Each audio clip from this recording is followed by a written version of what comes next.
Good. Cody, just talk about preseason so far. How's it going for you? Camp's going real well. The days are long, even for us specialists, but it's going real well. We're doing a lot of situational stuff, a lot of 2-minute drill, field goals, kickoffs, onside kicks. We're just getting the basics down, so we'll be ready for that first game.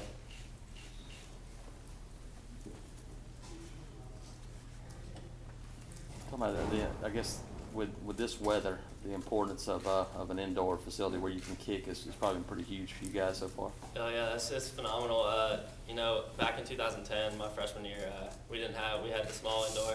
We weren't able to kick or anything in there, but now with that, I can do field goals and kickoffs and all that. But Steven Clark gets the ball a little too high. He still can't punt in there too well, but it works to our advantage. Just to get out there as long and as much as we can to practice. How do you guys think Jonathan Wallace is doing as a holder?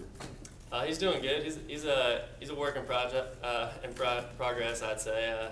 I'm teaching him up as much as I can, but he's got potential, and that's the most important thing. Ryan's been doing it for 3 years for me, and to have a solid guy behind him, watching him like Jonathan Wallace, who's willing to learn and stuff like that, is good. So I'd say he's doing well. Good to have a guy like that back there who, something goes wrong, you can pick up the ball and run, or even do some fakes and things. Yeah, absolutely. I think that's our theory behind it. Just in case something like that does happen, we want someone who can make a play instead of just taking a loss on the play. How much is improving your range part of your off-season training and going beyond the 47-yard mark that just seemed to make it difficult for you last season?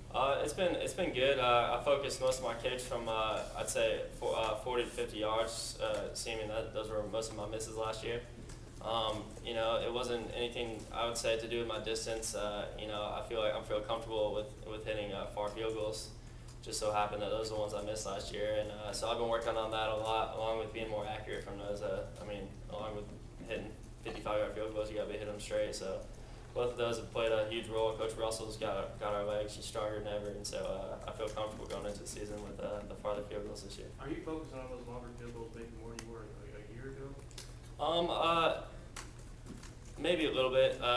It's not a huge difference, but I did focus more on 40, 50 yards, 50 to 55, stuff like that, more than I have been, along with the short field goals as well, because majority of my field goals will be 30 to 40 yards. So it's important to do both, but I'd say it was an equal balance.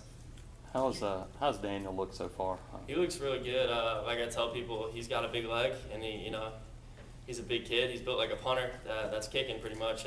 But I'd say he's better than I was my freshman year, development-wise. He's really smooth, and I think he's going to be a good one for Auburn in the future. Cody, you went to Wisconsin this summer? Yes, sir. What did you kind of learn from that trip? I learned a lot. A lot of kickers are there. I think there was probably close to 50 D1 kickers and punters.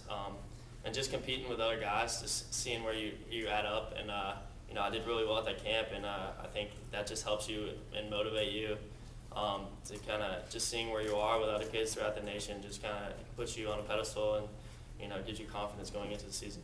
How do you think you feel like stacked up? Were there guys better than you thought? Kickoffs I did really good. I won the kickoff competition, and field goals. A lot of guys can do field goals, and kickoffs is where I separate myself from them, in my opinion.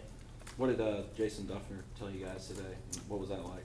He told us his story, kind of how he was a walk-on.